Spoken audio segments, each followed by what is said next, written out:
What up, man? What it do? Are you there? Nothing much, man. Oh, there Ready you for are. this next episode. Surprise! It's me. It's Surprise. Big Boy Main here. What's going on? So this session is going to be a quick talk about some of my observations in fantasy, how I look at the league, and how it helps me draft. And I'm actually going to be using my computer screen in this one, so you can't see it right now, man. But when you see the playback, you'll be able to see what I'm talking about. I'm gonna have I have your Discord up here, and I'm also going to have my draft from this year, the fantasy draft. I'm also going to be displaying like the top players in each league and oh, I'm sorry, in each category. And so here we go. This is what I want to talk about. I feel like a lot of people look at fantasy football and they don't look at it in the correct way. I feel like a lot of people look at players and they see, oh my God, Puka Nakua had a 40 something point game. Like he's my number one pick, and this is why a lot of people fail in fantasy football. I'm here to talk a little bit about that. So what I'm gonna do is I'm pulling up the draft of my fantasy league, which I was in, and to be honest, I did a lot of mock drafts before, and so I gotta say this is pretty close to some of the mock drafts. Personally, there's certain players that win a lot lower than in other leagues, but this is gonna be a good representation of what leagues typically look like, and I'm gonna tell you why people make mistakes and why people draft and play football the wrong way. All right, so first of all, I'm going to talk about the top 10 players. Top 10 players overall in fantasy football. And this is the list very quickly: Josh Allen, Christian McCaffrey, Drake May, Matthew Stafford, Trevor Lawrence, Jonathan Taylor, Bijan Robinson, Jameer Gibbs, Caleb Williams, and Dak Prescott. All right, so a lot of quarterbacks in there, and of course, quarterbacks are going to score a lot of points because they're the ones who throw for touchdowns. So typically, you can find a pretty good quarterback pretty late in the draft. So let's narrow this list down, and let's just talk about first of all, let's talk about wide receivers, right? And let's talk about why when people draft wide receivers, and Jermaine, whenever if you ever want to just jump in, just let me just jump right in, all right? But let's talk about wide receivers and how people draft. So a lot of times people see wide receivers, and like I said before, they see Puka Nakua put up these big numbers, and they're like, "Oh my God, he's the best wide receiver." I'm gonna tell you why you should not draft Puka Nakua next year, and I had Puka Nakua this year, right? I'm gonna tell you exactly why. Because yes, he had a big game and he put up 40 something points. And a lot of times when he played, he put up like a good amount of numbers. Like you look at the first couple of weeks, 18, 23, 17, 30 points, 19 points. And then he got hurt and he didn't play for a while. When he came back, 19, 14, 10, 13, 10. Right? So he was putting up double digit points. He had a 32-point game. He had a 23-point game. He had a 40-point game. Second to last game of the year. Right? Good player. He had a fucking awesome game. He had an awesome year. I'm all about it. Like, I'm glad I drafted him. If you want to look up right here in the draft results, you look right here, number 3 in the second round. That's me, Polk High Panthers. I drafted Puka Nakua. All right. Why shouldn't you draft him next year? Well, I'll tell you why. Because when Puka was hurt, Devonte Adams had a great season. He had great stats. He was putting up numbers. He was doing his thing. And so, while he is enticing to a lot of people because he put up big numbers this year, what you're doing is you're chasing. The same reason why this year when people drafted, they drafted people like Jamar Chase. You know where Jamar Chase ended this year? He didn't end in the top 5. Um, he was like he was yeah he was top. He was the fourth best receiver in fantasy football. But when it comes to top 10 players in fantasy football, we already named him off. He wasn't on that list. In fact, Jamar Chase was. Let's look under wide receiver. Let's look down where Jamar Chase is. He was 24th, right? Overall.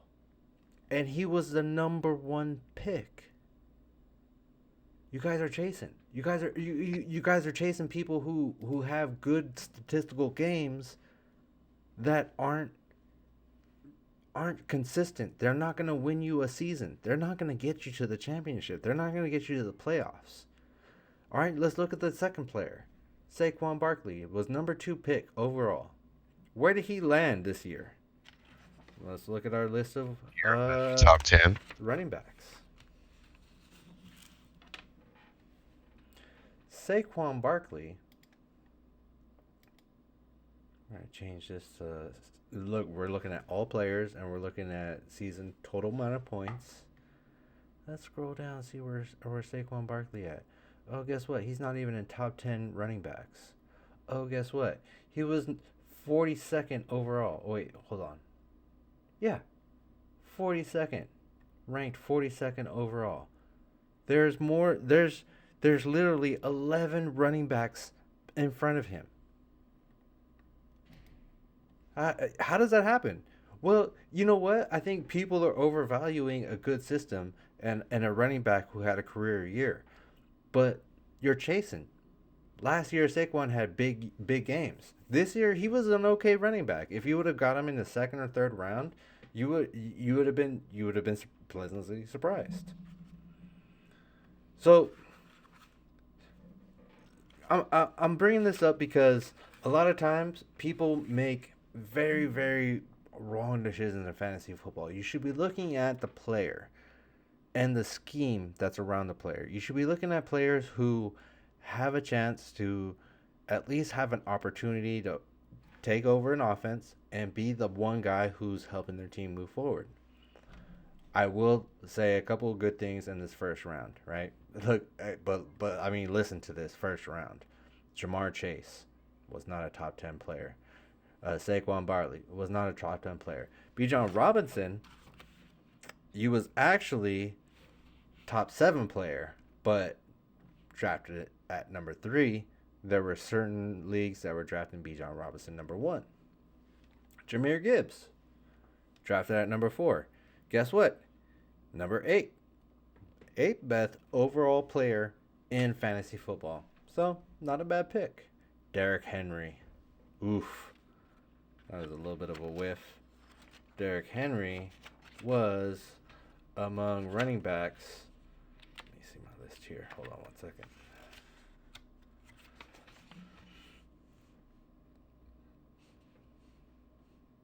Seventh among running backs. Got him in that number 5 overall.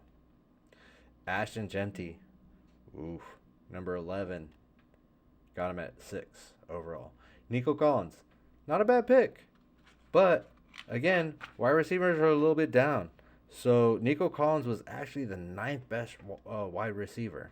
You would have been better, drafting a running back or drafting JSN. Malik Neighbors. Oh, I feel bad for you Malik Neighbors people. You guys missed out. Y'all really missed out because he's a good receiver, and he was in a system where they needed a good receiver like him, and he got hurt. He tore his ACL in the first or second game. It was sad. Look right here, 10. Christian McCaffrey. Christian McCaffrey got picked 10 overall. Guess where Christian McCaffrey landed on the top 10 fantasy players this year? Right. Let's see. Oh, by the way, he was number 2. I drafted him. I drafted him at 10. I was surprised he was still there. I'll tell you why I drafted him. I saw Christian McCaffrey and I saw the 49ers offense and I said, you know what? This guy actually has the chance to catch passes and also run the ball. That means he could easily put up 15 to 18 points a game. Yeah, that's a lock. I got him. First round draft pick. Ended up being number two. How does that happen? Are you saying that people are not utilizing the fact that certain players may not be the focal point on certain schemes and that may hinder their effectiveness in fantasy football? Because when you mentioned Derrick Henry, I was pretty shocked because, again, if you take a Derrick Henry that's on a team like the Tennessee Titans, well, I can easily assume that he would He's the be focal their point. main focal point. Exactly. Absolutely. But if you take that same player and put him on a team with Lamar Jackson, who do you think is going to be more successful in fantasy? It would be Lamar Jackson because not only is he passing, but he's also running. So Sure. it's And almost a double-edged short distance sword. situations, or in situations where the running back has nothing to do with the ball, yeah, you're not going to get any fantasy points with Derrick Henry, because Exactly. it's going to be all, Lamar or Zay Flowers, who, by the way, Zay Flowers had a year.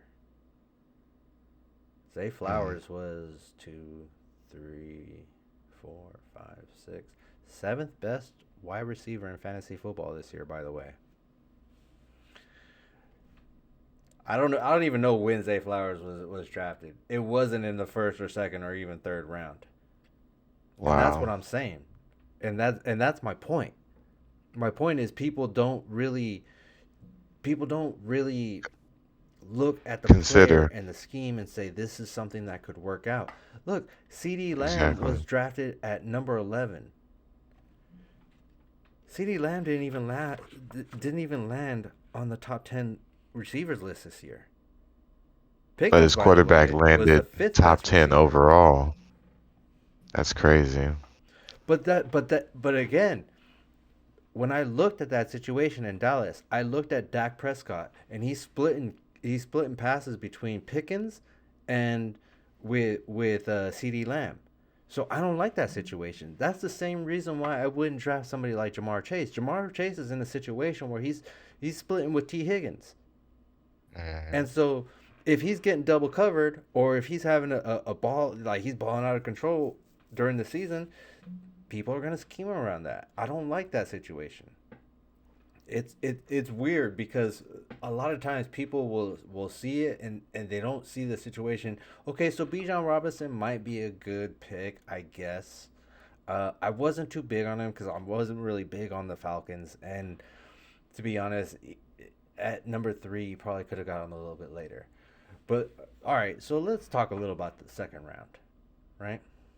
I'm gonna talk a little bit about who got drafted in the second round, because it's pretty. There's some weird tendencies that happen in fantasy football, and this might be because there are Raider fans in my league. But Brock Bowers was the first pick in the second round as a tight end. Brock Bowers didn't even finish top 10 in tight ends. Oh, I'm sorry, he did. He finished ninth in Brock Bowers. You would have got more. You would have got more points if you would have picked up Trey McBride, Kyle Pitts, Travis Kelsey, Goddard, Tyler Ward, Harold Fananen, Hunter Henry, Jake Ferguson. Like, there's 8 other tight ends that you could have got before Brock Bowers. Again, I'm down on tight ends because tight ends also block. Sometimes tight ends get hurt. I had um, I'm sorry, Kittles. I had Kittles as my tight end. I was able to trade for him in like week 4 or week 5 because he was hurt and somebody needed help, and I had drafted better wide receivers, so I was able to give up a Devonte Adams because I had Puka Nakua, and I was like, Puka's getting these touches. I might as well give up Devonte Adams. Again, that's why I'm saying you draft a tight end in the first round and they have a bad year, or the quarterback can't get under the ball. Well, guess what? Now the tight end is useless. He's not even blocking. He's not doing anything. He's not getting you any fantasy points. So don't draft a tight end. Okay, wait till the fourth or fifth round. You draft a tight end in the first or second round. You get what you deserve. All right, that's on you. Look back here. Also, Mario Hampton, running back, could have been a good pick at number 2. I picked up Puka Nakua at number 3 in the second round. Why did I pick Puka? Because he had a good year the previous year. I thought he was in the right scheme. I really didn't even know Devontae Adams had gotten drafted, or I'm sorry, gotten traded or picked up by the Rams. I actually learned that in the round when I drafted him, because I ended up drafting Devontae Adams in, I think, in like the 13th or 14th round. It was crazy late. Um, then after that, you see Bucky Irving did not hit the top 10 running back list. Josh Jacobs didn't hit the top 10 running back list. Chase Brown did. That was a good pick. Chase Brown on the top 10 running backs. Let me see. I think. That's a Cincinnati running back, right? What's that? He's Cincinnati running back. Yeah, Cincinnati. He was number 8. Yeah, nobody would have been able to guess that. Same thing Brian with did. Hampton. Hampton's a rookie. Yep. It was a bit of a stretch, and like I said, a lot of times people see some names, but you look at the second round They and you're don't like, consider. wow, Yeah, who here in the second round really had a big hit? Amon St. Brown, yeah, that was a smart move. That's a good one. James Cook, maybe. AJ Brown, nope. AJ Brown had a down year. Drake London, nope, he had a down year. I think the only good picks in the second round were my pick at Puka Nakua, Chase Brown, maybe Brian Thomas, maybe. Let me double check on the Brian Thomas on our wide receiver list. I think he was. Sorry, he didn't make it. He wasn't on the top 10 wide receivers list. it's a bunch But of wide again, receivers that they spread the ball out to let me Jacksonville. let me talk a little bit about the top 10 wide receivers. Right, Puka Nakua, obviously the best wide receiver in fantasy football this year. After him, Jackson Smith and Njigba. All right, where did he go in the draft? Let me see if I can find him. He went number 8 in the third round. I don't know overall. Let's see, 12, 24, 34th overall. He was the second best wide receiver. Now, I say that was a great pick, and I give big props to Gabriel in my league who drafted him, because Jackson Smith Jigba is in the situation where he is the one wide receiver they have that has speed, good hands, great route, and there's nobody else really around him. Who else are they really going to throw the ball to? I mean, they have a couple other receivers that could get the ball in certain situations and run slant routes or like slot routes or whatever it may be. But overall, Jackson Smith and Najigwa, he's going to be getting the ball. After that, you have Amon Ross St. Brown, a good pick. I feel like Detroit has more than one receiver though. Jamar Chase again, fourth best wide receiver, picked number 1 overall. You could have got 2 other receivers that were going to put up way more points. Jamar Chase for the season put up 250 points. Puka Nakua put up 310. Jackson Smith and Jibba put up 300. Either one of those two should have been your first round pick. Had you been looking at scheme, had you been looking at what team has one or two really, really good options. Uh, and then going down here, George Pickens, again, he's in that backfield. He's splitting balls with CeeDee Lamb. You used him in the first round. He was by far overall ranked. Let's see, 20th, or I'm sorry, 28th.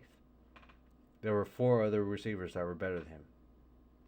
Chris Olave. Chris Olave is actually a receiver that I would look at and be like, that's a good situation. You could get him in the second or third round. He's going to be a receiver in an offense where he's the only one getting the ball. Same thing with Zay Flowers. I feel like, Hollywood Brown and other receivers in Baltimore sometimes have good games, but overall, Zay Flowers is going to be the number 1. That's not a bad pick. Nico Collins in Houston. That's a great pick. Again, I feel like when people look at wide receivers, look at running backs, and look at the league overall, they make big mistakes because they just kind of see one or two performances where somebody dominates, and they're like, "Oh, I need that person. He's gonna be the centerpiece of my game," and that's not how it works. And you're showing the valid proof behind it, and giving more detailed reasons behind the proof, when you really consider each person's situation, it really matters. Otherwise, it's just all hopes and dreams, pretty much. Well, and I feel like fantasy football in total does a really bad job at pumping up certain players because their projections, right? They have certain projections for certain people and certain teams based on last year's stats, but they don't really take into effect some of the nuances. Like I said, scheme is a big thing for me. When I look at a player and I look at a team, I'm like, well, what's the scheme around them? When I'm specifically when I'm looking at running backs is hard. It's hard to hit on running backs in the draft. But when you look at a running back, you have to look at what scheme is built around them that they're going to be the focal point of it, and who else is around them that might be stealing touches, right? So, So, top three running backs: Christian McCaffrey, Jonathan Taylor, B. John Robinson. Who around them are also getting touches? You can't really name them off the top of your head.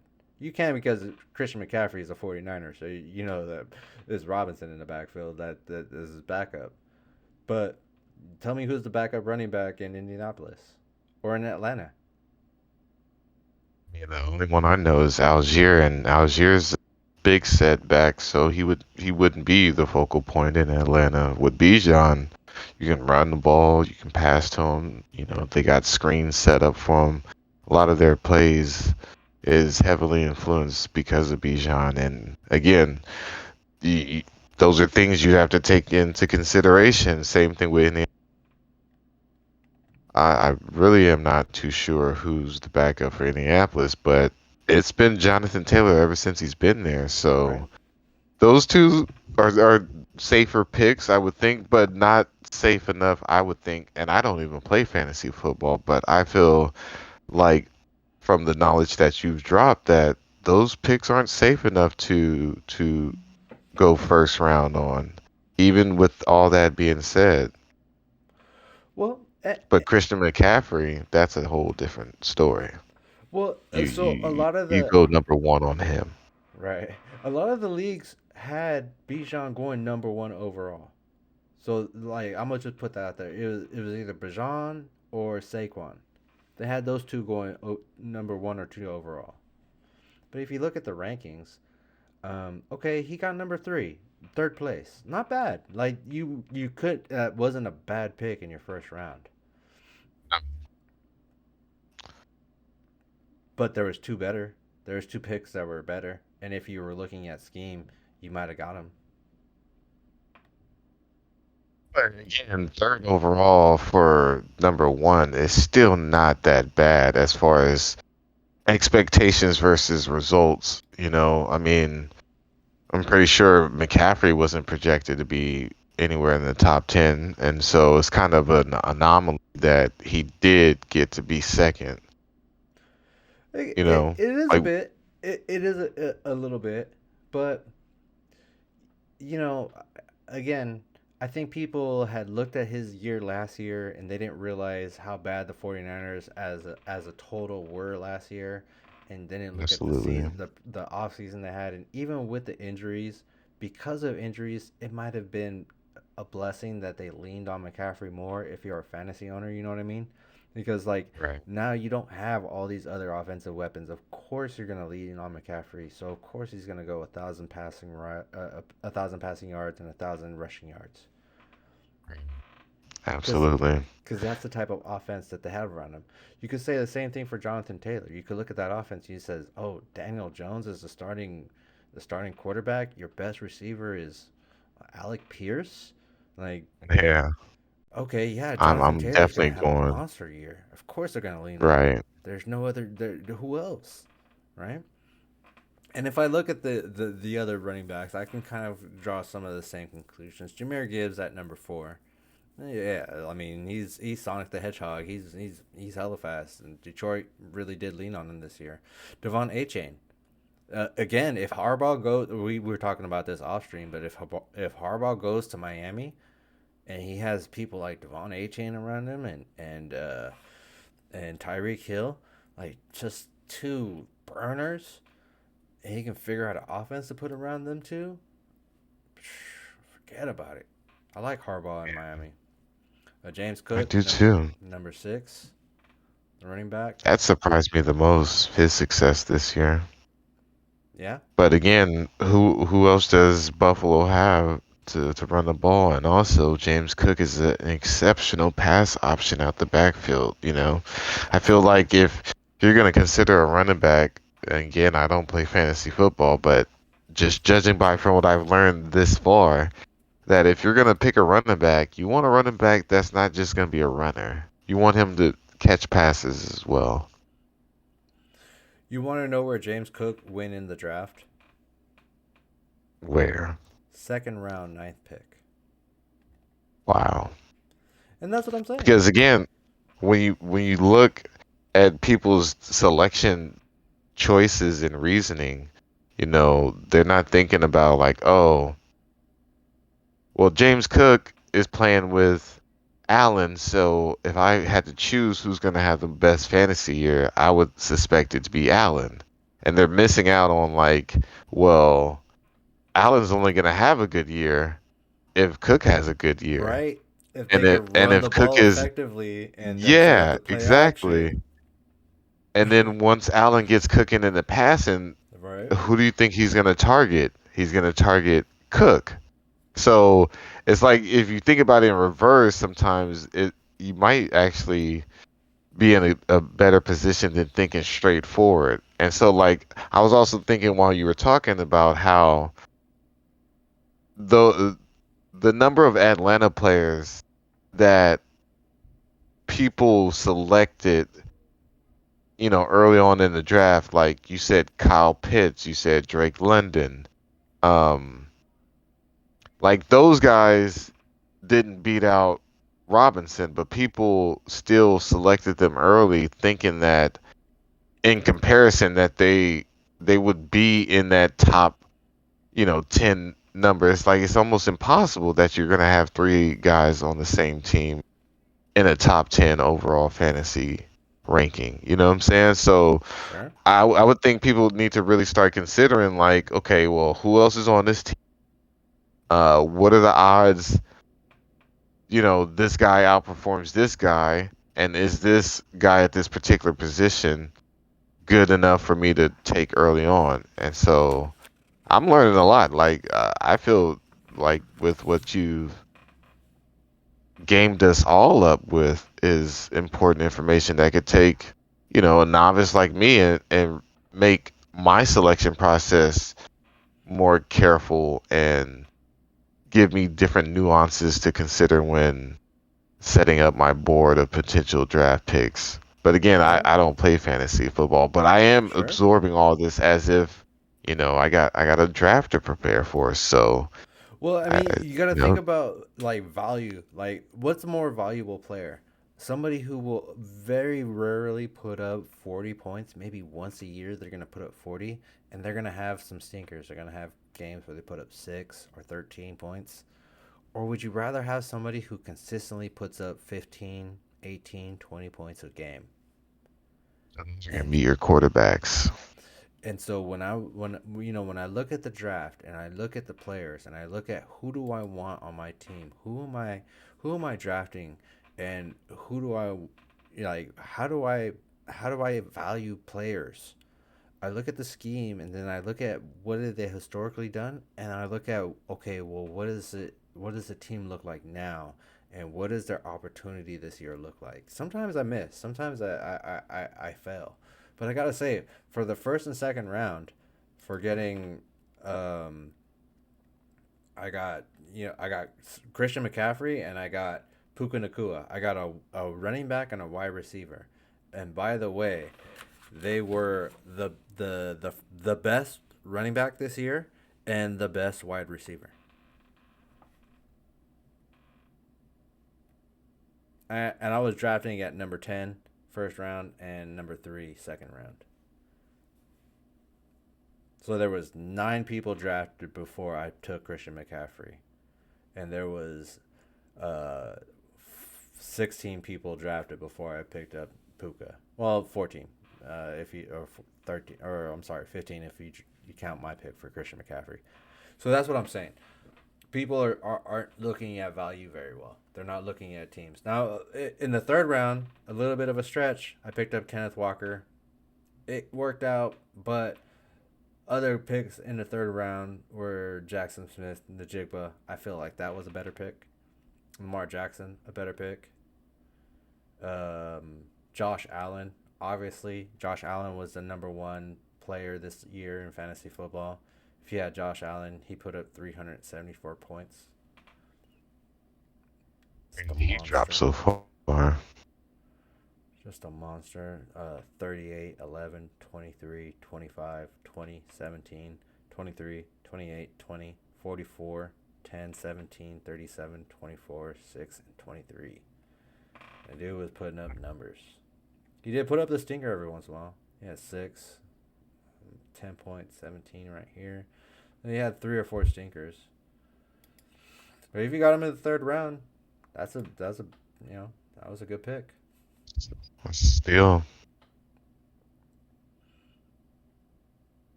Yep, DK Metcalf in the fourth round didn't even make the top 10 wide receivers.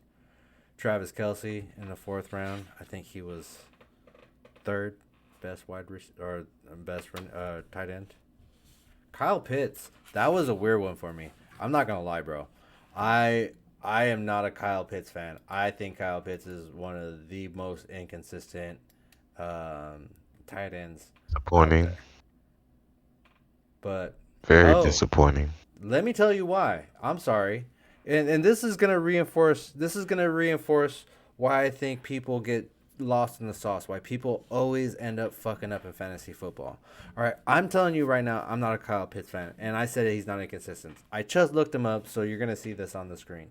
But Kyle Pitts, let me read off some of the numbers of his stats, like in fantasy football points. Game one, 9, 5, 5, 15. 3, 9, 10, 5, 4, 2, 3, 11, 12, 40, 15, 2. Okay? So so people will see that, right? And next year when they look at tight ends, they're going to be like, "Holy shit, Kyle Pitts was the number 2 tight end in fantasy football last year." What the heck? Oh shit, like let me pick him up first, second, third round. But nah, they're getting lost. Like Kyle Pitts had 40 points in one game, and that was versus Tampa Bay, and he didn't put up anything like that the rest of the year. At best, he was putting up 11, 12, 13 points. At worst, he was putting up 2 points a game, 5 points a game, 9 points a game, 3 points a game. Like, bro, that's why I say, like, I look at Kyle Pitts, I'm like, no, at number 2, you're horrible, dude. I don't want you on my team. No, if you look at somebody like Trey McBride, a lot better, and he was the number 1 tight end, but 9, 10, 12, 8, 6, 17, 24, 14, 23, 22, 12, 18, 8, 31, 4, 18. Like, how many times did that fool score over 20 points? He did it like 7 or 8 times this year. He had one game where he went to 31. Okay, so he did have a couple stinkers. He had one game where he put up 6, and another game where he put up 4. But besides that, he was putting up double digits almost all year. That's way more valuable. But like Trey McBride, I think he didn't even go drafted this year, bro. And he was the best tight end. That's insane. He put up 252 fantasy points, and the next best fantasy tight end put up 166. That's like a 90 something or 80 something point difference. Trey McBride, Arizona. If I was to play devil's advocate, preemptively, nobody's expecting anybody to have more fantasy points on Arizona than Kyler Murray. So seeing how that didn't work out, and True. I don't even know if he was injured for the rest of the season or they just chose not to start him again. But I'm pretty sure, like when you're thinking who's going to be the fantasy leader on Arizona, Oh I yeah. mean, you probably would put Connor and Murray ahead of that tight end. So Hey, it's just one of those guess who things was to my where starting he ended quarterback up at the being beginning of the year being of fantasy? yeah, and so Kyler the he ended up being just the number one offensive target for that team, unfortunately, and it reflected fantasy wise. Like, see, certain things I feel like you can't really predict in fantasy, Yeah, but there's a lot that you can though. I mean, you can kind of get a gist of, what's my main priority? What's basically everybody's priority in the first round should be getting their one player that they know is going to be consistent for them all year, whoever yes. that is. Yes, he's Like, gonna be your rock. He's gonna be your the he, number he- one option in any team. right. That's what you should be And looking then for. you The just, number one option, not the highest scoring, not the highest no, statistical scorer, but who's the number one option. right. Quarterback, running back, wide receiver, whoever's available at that time, that needs to be your scale of how you decide. And I feel like, in the later rounds, you still use the same scale, but pretty much it's based on availability at that moment. But I think what you've been saying this whole time is like a huge amount of information that if there's people who can follow directions and receive the information properly, they'll have better success or have better odds at success playing fantasy Absolutely. football. No, again, people are gonna get lost in the sauce. A player like Bijan Robinson might go first next year, or Puka Nakua, and I'm telling you, those types of people aren't gonna be the number one options. You got to be careful. That's what I'm saying. You got to be careful. That number one pick, you need to pick somebody who's gonna hit, and more often than not, it's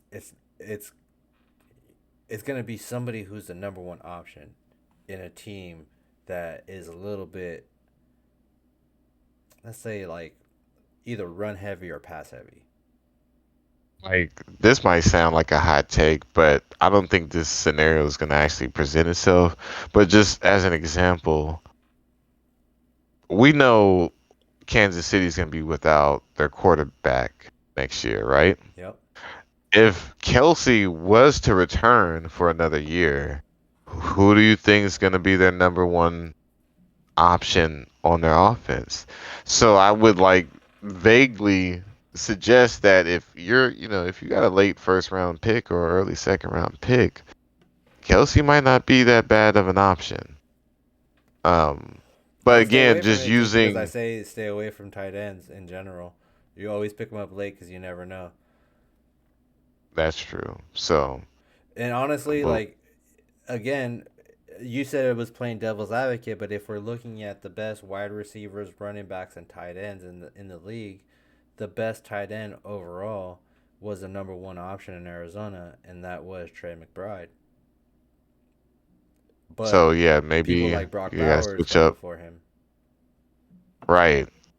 So maybe tight ends aren't so off limits nowadays, but they're just so much harder to predict as because Yeah. you just don't know. You Well, don't know because how they that season's gonna go. Well, you got to look at them like this. They also block half of the plays. So sometimes you'll have them out there and they won't get the ball because they're blocking.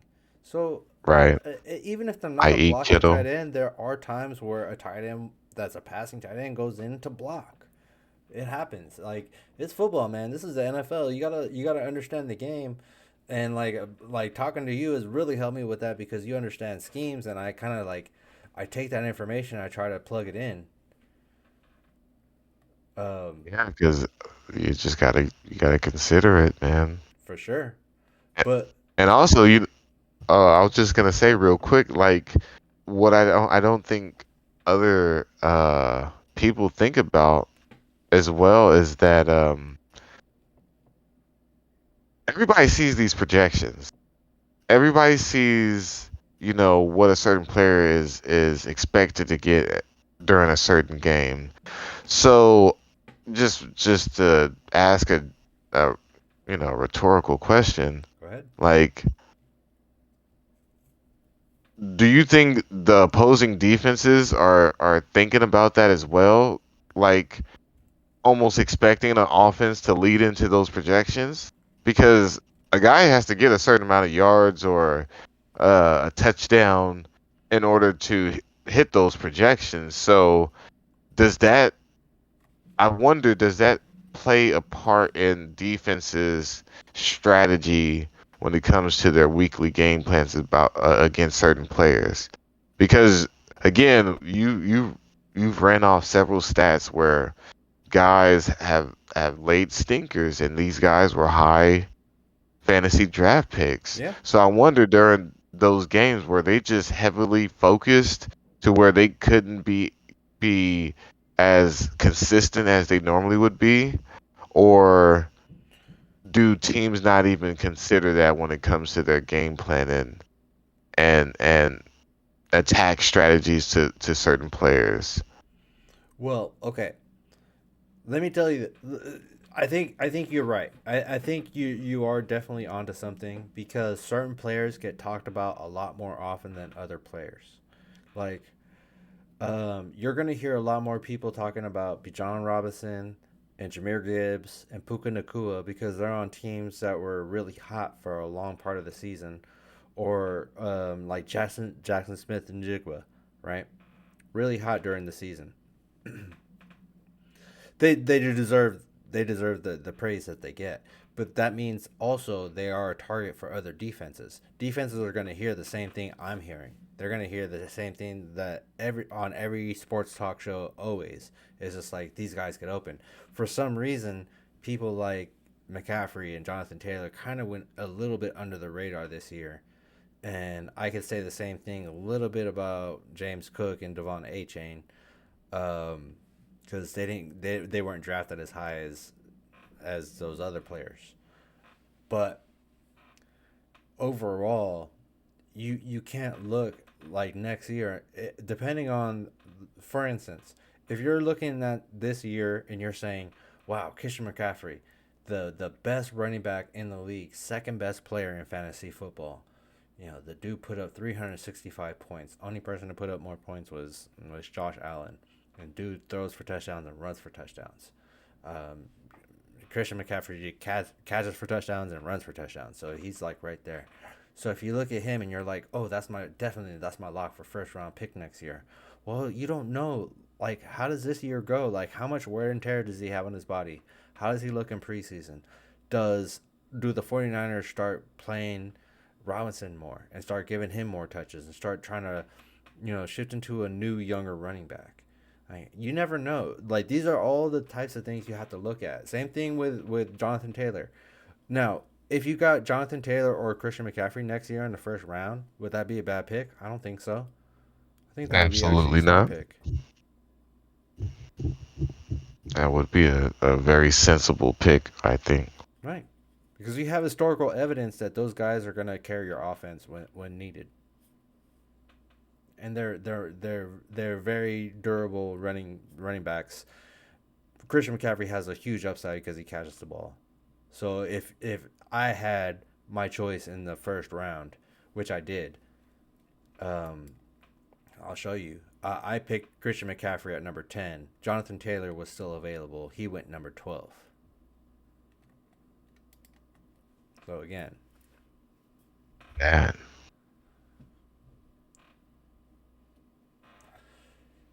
but I'm seeing, you know, a consistent trend by following these key details of small information pockets of things to pay attention to when considering a player. I feel I feel strongly like these things need to be, focused on. You have to do your research. You have to probably dig in a little bit deeper and get more personalized with these teams and, do some background digging on teams' plans and who they want to get in the off season, or what side of the offense they want to strengthen, or get kick started. Those things matter. Yeah, depth charts. It's, The big thing about exactly. It's not, like people don't really look at enough are depth charts, especially in the like in the draft era, in the draft phase of fantasy football. Depth charts are yeah. your best friend because you know who's the number one. Go for the number one running back in your first couple rounds. Go for the number one wide receiver in the first couple rounds. They're gonna get the majority of the touches, but stay away from Mhm. people that split touches quite often. Like you know, Jameer was it? Jameer Chase, and you know, uh, CD Lamb, yeah, because George CeeDee Lamb, Pickens was there, absolutely. and your quarterbacks would be some of the more safer bets. Not, but they would have to be the top quarterbacks, meaning Absolutely. the Josh Allens, the Lamar Jacksons, the um. I wouldn't do a Love or a Stroud in the first round. I wouldn't do an Aaron Rodgers. I wouldn't do Kyler Murray or Tua. I do guys that I know that these guys are balling, and also they're guys that the offense is not afraid of them having the ball in the clutch moments. Yeah. I, i.e., not Jalen Hurts. But anyway, I'm sorry. Well, I Uh, mean, if I got the screen up from the draft, so let me tell you, the first quarterback that was taken was Josh Allen, second pick in the third round.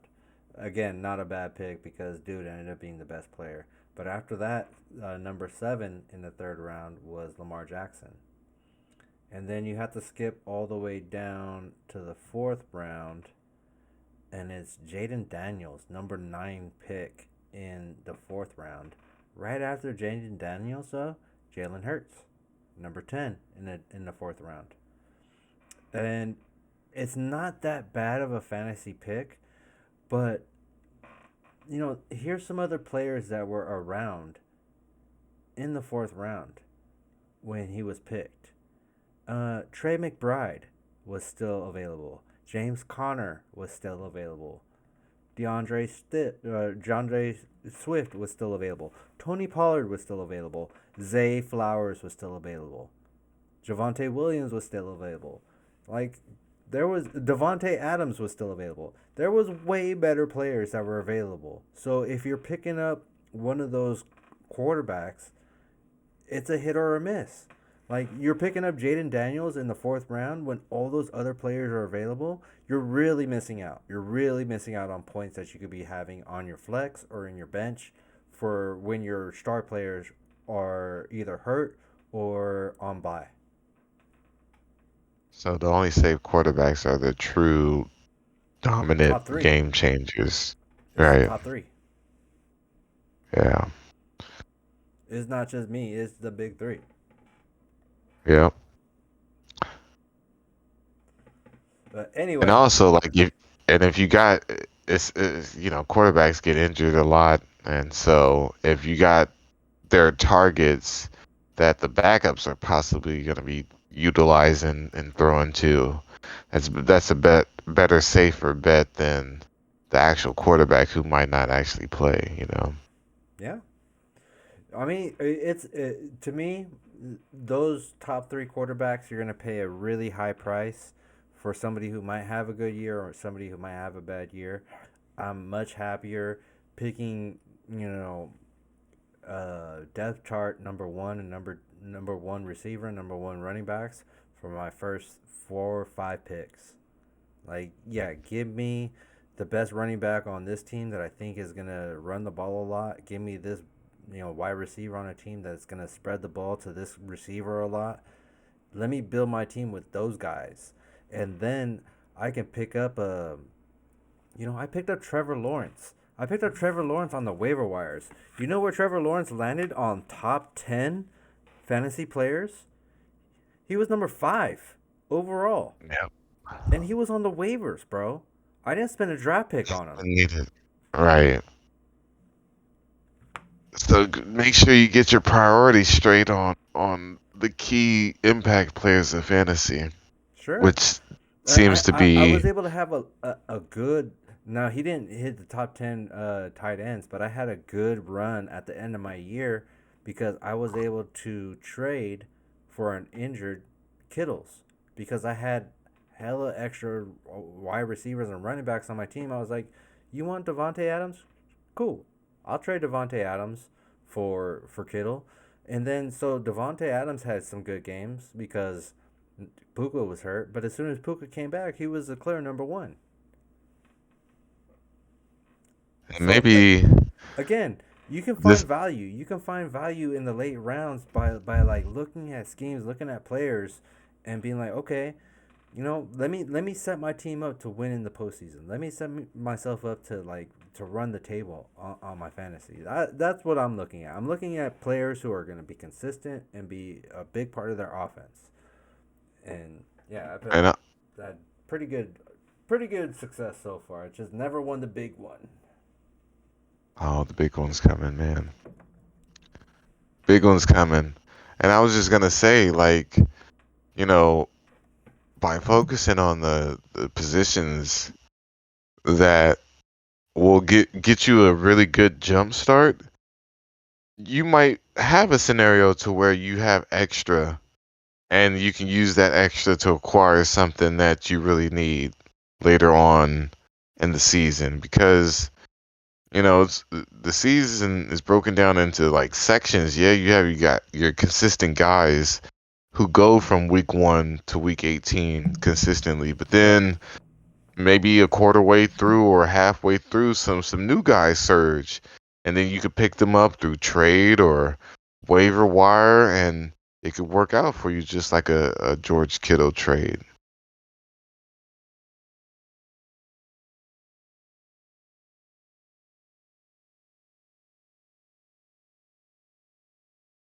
So yeah, I think it's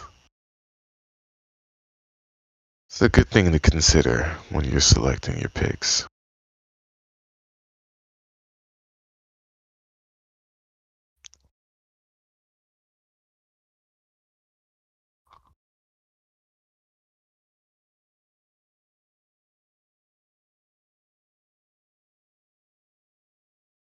Uh-oh, I think I lost you.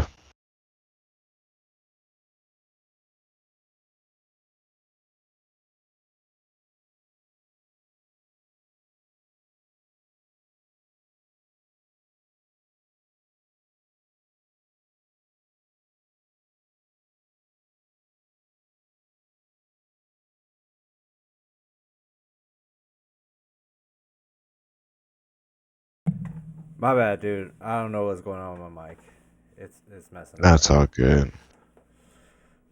Anyway, I appreciate you, dude. It was a fun show.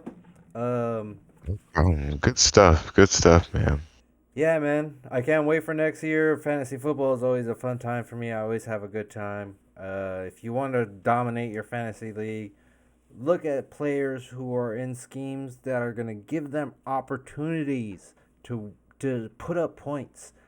Don't go for players that put up high stats in situations where they're splitting backs. I love Rico Duato. I wouldn't draft him. Stay away. Nope. Same thing with Puka next year. He's splitting backs with Devontae Adams. Splitting touches. Stay away. Is not good. DeAndre Swift, stay away. He's splitting touches with what is it? Manangai.